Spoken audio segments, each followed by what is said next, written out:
Voici maintenant 10 conseils pour l'achat de mobilier d'époque.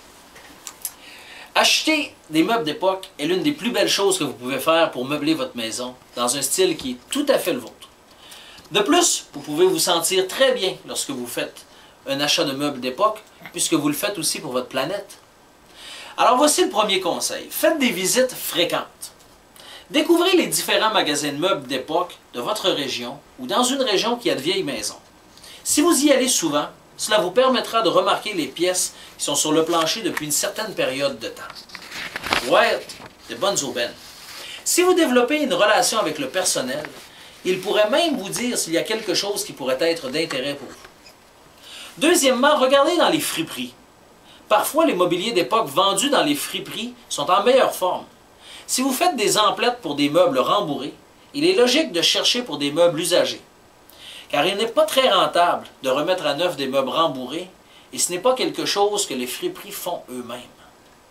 Troisièmement, repérez les meubles bien faits. Recherchez des meubles avec une bonne structure. Par exemple, les tiroirs doivent glisser facilement et les pièces rembourrées doivent avoir un bon cadre robuste. Les meubles en plastique ne doivent pas être sur le point de craquer. Quatrièmement, regardez pour les marques moins connues.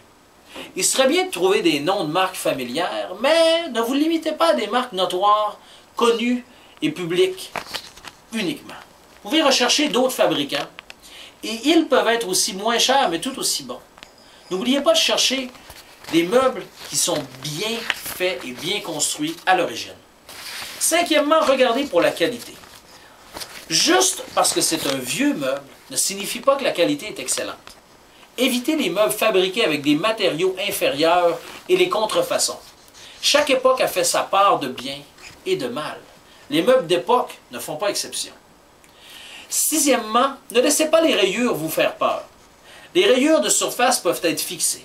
Alors ne laissez pas les petites rayures vous faire peur, car il existe de nombreux produits sur le marché qui peuvent vous aider avec ces fameuses rayures et remettre la pièce à neuf si elle le demande. Vous pouvez obtenir de l'aide professionnellement si nécessaire pour la restaurer. Septièmement, pouvez-vous résoudre le problème? Examinez attentivement les dommages ou altérations.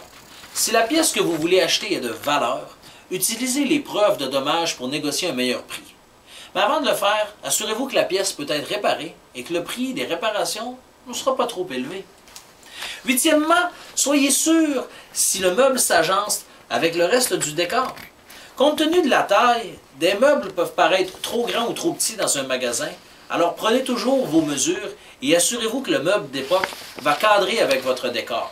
Parfois, un meuble peut être très séduisant si on l'observe de façon unique, mais peut moins bien se marier avec le reste d'une pièce.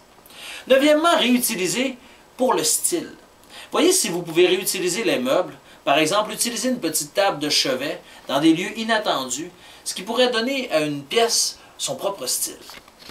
Dixièmement, mettez l'accent sur les meubles qui vont bien ensemble.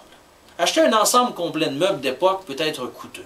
Si votre budget est limité, achetez des morceaux individuels lorsque le moment se présente. S'ils vont bien travailler ensemble, la patience pourra vous amener à monter une pièce très intéressante. C'est aussi le meilleur moyen d'acheter des nouveaux meubles de bonne qualité. Lors d'un achat de meubles, ne vous laissez pas embarquer dans des décisions hâtives qui peuvent vous faire dépenser beaucoup trop d'argent et avoir des remords de conscience lorsqu'un achat attendu est livré. Parce que dans ces situations, vous aurez trois choix. Soit vivre avec le tracas de retourner le meuble, soit devoir l'échanger ou d'apprendre à vivre avec, même si vous ne l'aimez pas vraiment.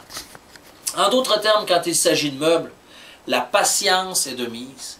Et acheter avec votre impulsion peut faire des ravages sur votre santé mentale et votre portefeuille. Commencez par vous poser de bonnes questions et allez-y avec une vitesse sage et intelligente. Bon achat.